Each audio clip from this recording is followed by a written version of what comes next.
તુંગભદ્રા નામની નદીનો તટ હતો. આત્મદેવ નામનો બ્રાહ્મણ હતો. આત્મદેવ એટલે જે આત્માની અંદર રમે છે એવો જ, પણ જેની ઈચ્છાઓ, જેની વાસનાઓ, જેની અપેક્ષાઓ હજી પૂર્ણ નથી થઈ એવો આત્મદેવ છે, પરમ સંતોષી. દ્વિતીય ભાસ્કર એવું ભાગવતના મહાત્મ્યની અંદર લખ્યું, હાલો જાતો હોય તેવું લાગે કે સૂર્ય છે, એટલો તેજસ્વી. પણ બધી વાતનું સુખ હતું, એક વાતનું દુઃખ હતું. શું? પોતાને સંતાન. પછી એવું હતું, એની પત્ની કોણ હતી? ધુંધુલી. ધુંધુલી એટલે આવરણ, માયાનું, મોહનું, બોલવાનું, પેલું મર્યાદા વિનાનું, એ બધું ધુંધુલી, બીજું કઈ નહીં. એ કુબુદ્ધિને કહેવાય ધુંધુલી. એ બંનેનું દાંપત્ય જીવન સારું, પણ હવે જો બે છે ને સાવ વિપરીત. ગાડામાં બે બળદ સરખા હોય તો ગાડું વ્યવસ્થિત હાલે. અહીંયા ગૃહસ્થાશ્રમના ગાડામાં પેલો જેટલો સારો ને આત્મદેવ, આ એટલી જ પેલી કેવી કહેવાય, હા અમે હરિદ્વારમાં એક કીધું અઘરી કીધું, મેં મારથી બોલાઈ ગયું. હા લે, એટલે મેં કીધું આમ ગુજરાતી, બોલા મને હરિદ્વારની અંદર હતા ને, મને કે દાદા ये अघरी क्या होता है? मैं तो वो मिले तो पता चलता है. अघरी किसको बोलते हैं? मैं तो वो तो मिले उसको पूछो, जिसको मिली है उसको, इसको अघरी कहते हैं. मैंने कि लेकिन बोलो तो कर, मैं तो अघरी वो अघरी होती है, अघरी के बारे में कुछ मत पूछो मुझे. 5 દી સુધી મારી પાસે કે દાદા वो अघरी की बात आपने, मैं तो ये अघरी हाटू બીજી કથા કરવી પડશે.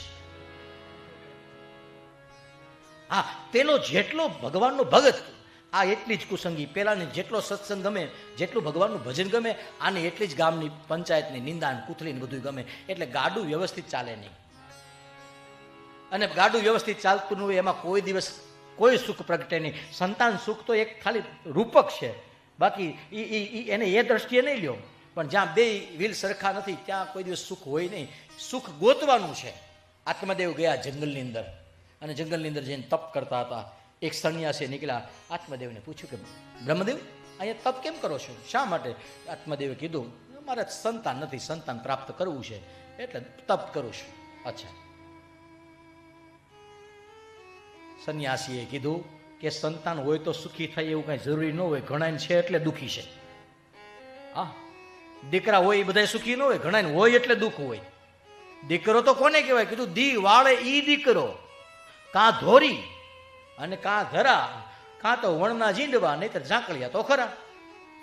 જેના આવવાથી દિવસ ફરી જાય, જેના આવવાથી મા બાપના જીવનની અંદર સુખનું આગમન થાય, જેના જન્મ પછી દિવસોની અંદર પડતીના દિવસો પૂરા થાય, ચડતીના દિવસો, એને દીકરો કહેવાય. એની કરતા એ તો જન્મે પછી ખબર પડે પારણામાં પોઢે થઈ, એની કરતા બધું મૂકી દે ને ભગવાનનું ભજન કર. સંન્યાસીએ કીધું કે મારે જો કાંઈ ચિંતા છે, જ્યાં રાત પડે ત્યાં સુઈ જાવ, સવાર પડે ત્યાંથી ચાલતો થાવ. દીકરો ને દીકરાની હો ને માન બાપ ને સાસુ સસરા, આ તો બંધન છે, તું રહેવા દે. આત્મદેવ કહે નહીં, મારે દીકરો તો જોઈએ છે. આંખ બંધ કરીને કીધું આ જન્મમાં નહીં, આવતા 7 જન્મમાં તારા ભાગમાં દીકરો નથી, શું કરીશ? આત્મદેવે કીધું કાંઈ ન કરવાનું હોય, તમારા પગમાં માથું પછાડીને મરી જાવ આગળ. આત્મદેવને મદદ કરવામાં પેલાને ધાડ પડી એટલે એક ફળ આપ્યું, અને ફળ આપીને કીધું કે આ તારી પત્નીને ખવડાવજે, તારા ઘરે દીકરાનો જન્મ થશે. આશીર્વાદની અંદર એ સામર્થ્ય હોય મારા ભગવાન. આપણે ત્યાં ઘણા એના આશીર્વાદ એવા હોય. એટલા માટે 2 વસ્તુ યાદ રાખવાની. લેવાય તો દરરોજ કોકના આશીર્વાદ જ લેવાના, કોઈની બદદુઆ નહીં લેવાની. હા, દરરોજ શ્રાપ દીધા કરે એની ઉપાધિ નહીં કરો, પણ કોઈ, એટલે હું ઘણી વખત કહું કે કોઈ ખાનદાન મા બાપની દીકરી, કોઈ ગરીબ મા બાપની દીકરી જો આપણા ઘરમાં ક્યારેક આપણા કારણે એના વાંક વિના એના આંસુડા જો પડી ગયા તો આ બંગલો છે ને એને ઝૂંપડી થતા વાર નહીં લાગે. એટલા માટે કોઈની દીકરી આપણા ઘરમાં રડે નહીં એનું ધ્યાન રાખવાનું. કોઈની દીકરીને તમે રાજી કરો, એ ચાહે પત્નીના રૂપમાં હોય, ચાહે પુત્રીના રૂપમાં હોય, ચાહે માના રૂપમાં હોય, બીજા ત્રીજા કોઈ પણ સ્ત્રીના રૂપની અંદર આપણા ઘરમાં આવેલી કોઈ પણ સ્ત્રીનું કારણ વિનાનું જો આંસુ પડી ગયું તો સમજવાનું કે આપણી સંપત્તિ નષ્ટ થવાની છે. અને જો રાજી થઈ જાય ને તો ભાગ્યમાં નહીં હોય ને એવું બધું મળશે. કોઈ સારી દીકરીનું આગમન થઈ જાય, સારી મા મળી જાય, સારા બાપ મળી જાય, સારું કુળ મળી જાય, તો બધા સુખ પ્રાપ્ત થઈ જાય, અનાયાસે પ્રાપ્ત થઈ જાય. અને થયા કોને? ઘણાય ન થયા. સંન્યાસીએ કીધું કે આલ્યો, ગયા ધુંધુલીને ફળ આપ્યું આત્મદેવે કે આ તું ખાઈશ ને એટલે આપણે જે સંતાન જન્મશે. ધુંધુલી વિચારે છે કે ફળ ખાવ ને તો પેટ વધે, તો હું કેવી લાગુ?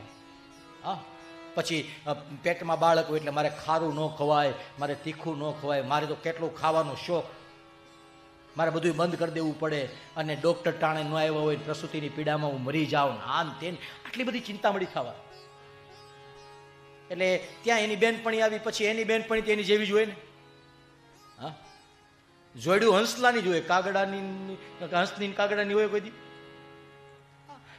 પેલી બેનપણી આવી, કીધું કેમ ચિંતામાં છો? બધું જો ને ભાઈ, તારા બની એક ફળ લઈ આવ્યા છે, પેટમાં બાળક રહેશે ને આમ થાય ને હું મરી જઈશ ને આમ થાય. પેલી કે એવું કાંઈ ન હોય, ફળ ખાવાથી દીકરાઓ ન થાય ક્યાંય. તને ખબર નથી અમારા બ્રાહ્મણોની શક્તિની, સામર્થ્યની, બધુંય થાય. તો કાંઈ વાંધો નહીં, પરીક્ષા કરવા માટે આપી દે ગાયને.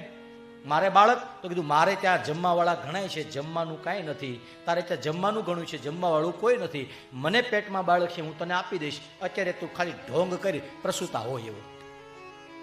સમય આગળ વધ્યો, ગાયે એક વાછરડાને જન્મ આપ્યો. આખું શરીર વાછરડાનું છે, પણ કાન છે એ ગાય જેવા છે.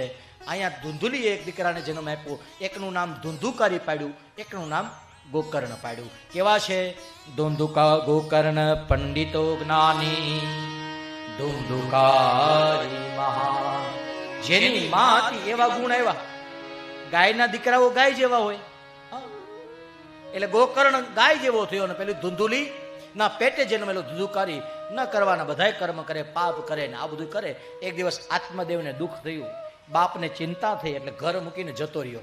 એક પાટું માર્યું, એક લાત મારી. જ્યારે ધુંધુકારીએ વાતથી જે નો સમજાણું ને એ લાતથી સમજાઈ ગયું. આત્મદેવે જંગલમાં જઈ પ્રાણનો ત્યાગ કર્યો. ધુંધુકારીએ એની માને મારી નાખી. 5 ગણિકાઓને શબ્દ સ્પર્શે રૂપ રસ ગંધ, આ 5 જે ઇન્દ્રિયો છે એને વશ થયેલા ધુંધુકારીએ પોતાની માને મારી અને 5 ગણિકાઓને લઈ આવ્યો છે. રાજાનું ધન ચોરીને લાવ્યા પછી પેલી ગણિકાઓએ ધુંધુકારીને માર્યો છે.